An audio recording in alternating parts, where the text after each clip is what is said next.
kita akan memperbaiki kekurangan-kekurangan yang ada di dalam aplikasi kita. Contoh misalnya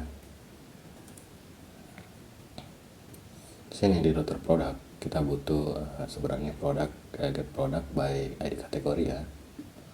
Nah, terus di sini di get user juga butuh satu lagi get user. Kita juga akan update ini untuk update. Harusnya kalau filenya ada, sebelum kita nambahin, kita delete dulu yang sebelumnya.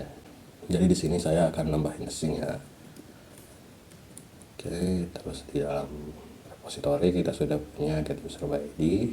Jadi di sini get user by ID-nya kita akan masukin ke dalam controller, ke dalam service.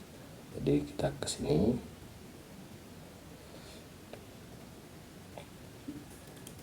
count user sama dengan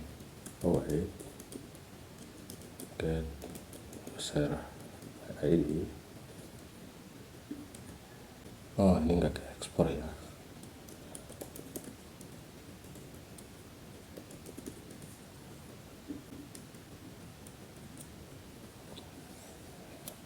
Oke, lanjut. Nah, setelah kita ke get usernya, kita bisa if avatar user URL kita unlink dari AVS ya. Kita pakai unlink string saja,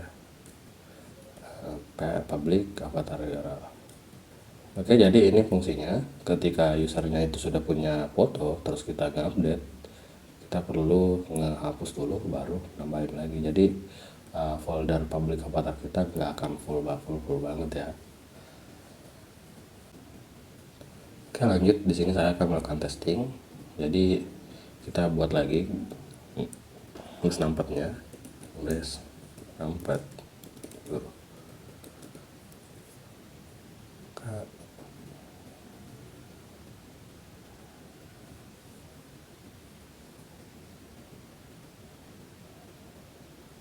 Oke kan,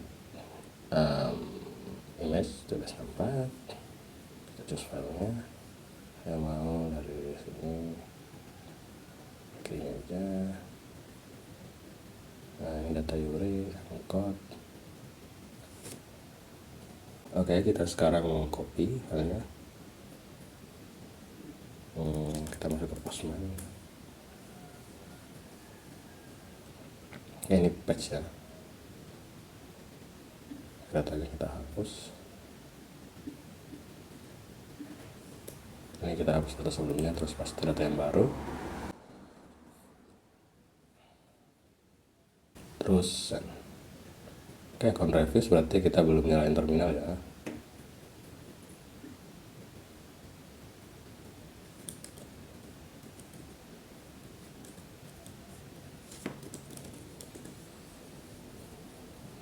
Oke, terminalnya udah nyala. Nah, di sini udah berubah. Kalau kita cek di sini, nah foto saya sih saya gini dan foto yang default. Nah, di sini tapi akan ada masalah lagi ya. Kalau ternyata kita nggak punya foto dan avatar URL-nya itu dia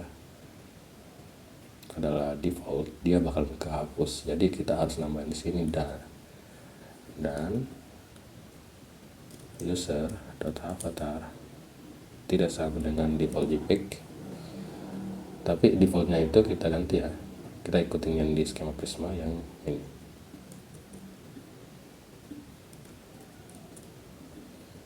Nah, tidak sama dengan /avatar dan default avatar.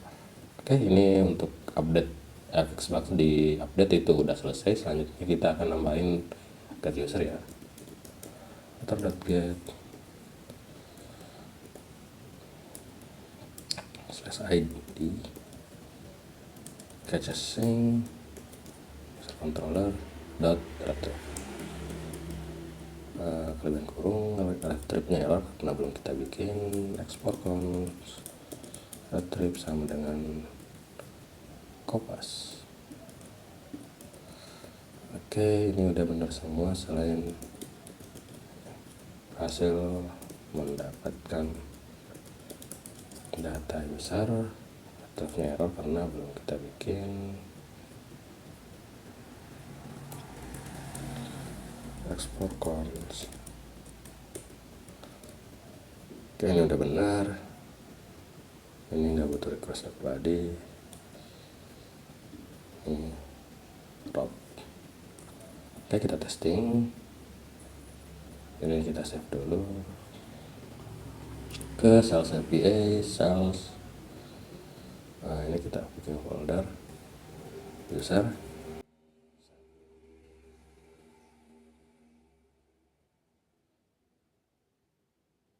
Foldernya yang belum kita create.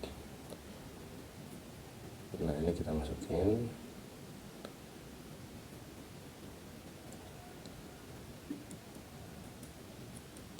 Nah, kita buat ini baru ya. Nah, ini kita coba send.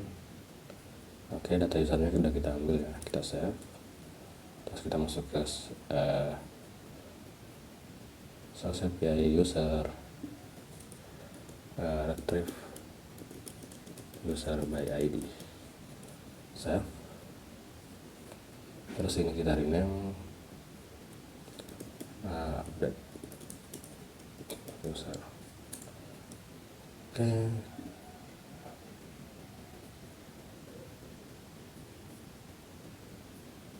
ini nggak perlu kita save. Nah, untuk user udah ya, kita akan lanjut ke produk. Sini kita punya get product by kategori. Kita tinggal kopas ini, terus kita bilang di sini kategori ID, retrieve by kategori ID. Kita tinggal ekspor retrieve by kategori ID sama dengan asing.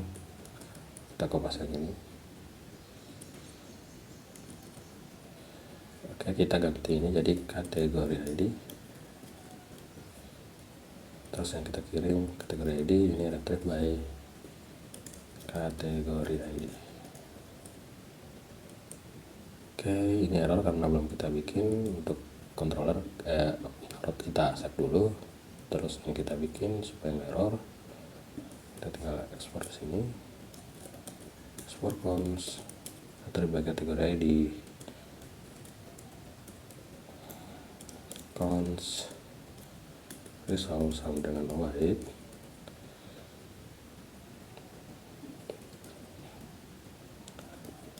Return result, atau kita langsung return aja, return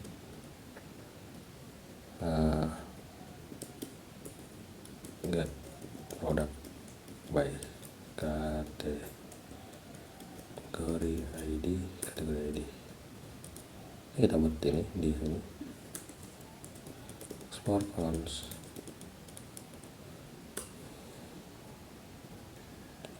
Kita nggak perlu kategori inputannya ya. Nah, kita butuh kurung lagi. Nah, ini udah selesai. Ini kita impor, save. Oke, udah. Kita coba cek kita punya berapa kategori ya.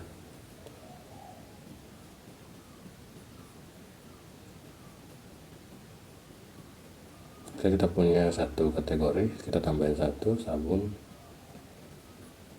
pos ya, cek badinya sabun. Oke, terus kita bikin satu produk dengan kategori ID ini, produk, create produk, kategori ID ini kita pakai sabun Lifebuoy. Terus ini adalah sabun. Buy price-nya itu 15.000.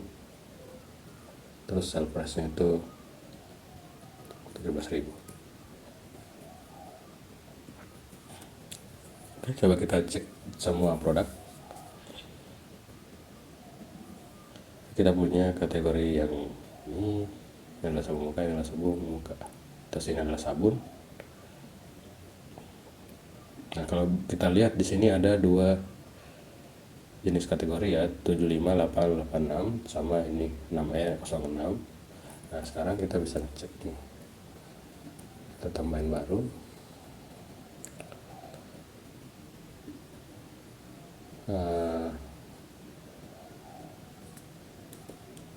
Kalau slash produk slash kategori ID nya apa, kita save dulu untuk sementara, langsung save aja. Kita masuk ke sales API produk, retrieve kategori produk by kategori.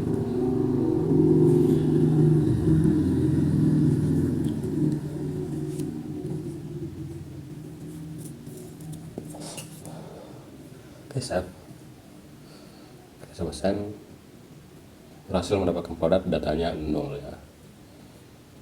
Oke, di sini ada error. Kita kategori ID, retrieve by kategori ID, kita coba lihat result.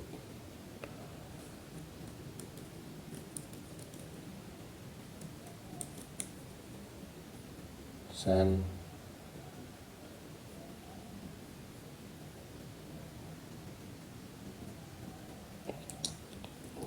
Cek kategori dulu, sampai kita salah kopas ya. Pas ngeget kita ngecek codingannya, ternyata yang salah kategorinya. Datanya tetap 0, berarti ini ada error jadi kesalahannya di kodenya. Cek result, ini nggak ada log result.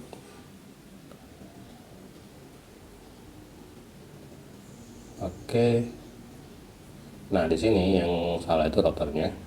Kalau ini yang di atas berarti dia jadinya ke kategori ID aja. Kalau yang ini dia masuknya ID aja. Ini nge-get. Jadi kita sebenarnya nggak perlu untuk get kategori by ID untuk sementara.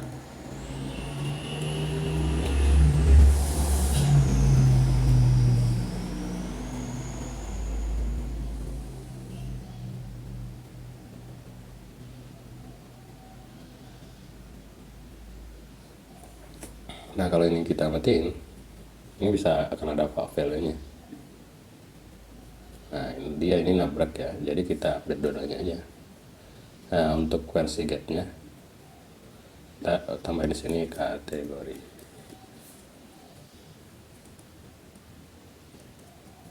Oke, terus di sini di produk kategori. Karena get product slash kategori slash. Nah, ini kelupaan selesai. Nah, ini udah berhasil ya. Kita udah nambahin dua router baru, terus satu perbaikan bug. Selanjutnya kita coba cek Figma lagi, karena aplikasi backend ini saya buat tanpa bikin kontrak API, jadi kemungkinan ada yang ketinggal. Tapi ini saya ingat oke semua. Nah, ini tadi kalau kita klik sampo, biasanya produk yang muncul di sini produk yang kategorinya sampo doang. Terus ini konfigurasi, misalnya nggak perlu dibikin API. Ini get start date end date kategori produk. Oke, harusnya ini cocok ya. Terus label produk. Oke, semuanya kayaknya udah nih. Tambah kategori, edit kategori, tambah produk, edit produk. User itu cuma bisa update dia sendiri ya. Oke, sekian untuk video kita. Selanjutnya mungkin kita akan lanjut ke sesi frontend atau mobile apps. Kalau dia mobile apps, saya mungkin pakai React untuk yang pertama. Terus selanjutnya kalau misalnya kita pakai frontend, mungkin saya akan menghindari React, bukan karena saya nggak suka, tapi saya ingin belajar juga framework baru. Mungkin kita ke Svelte atau Angular. Terima kasih.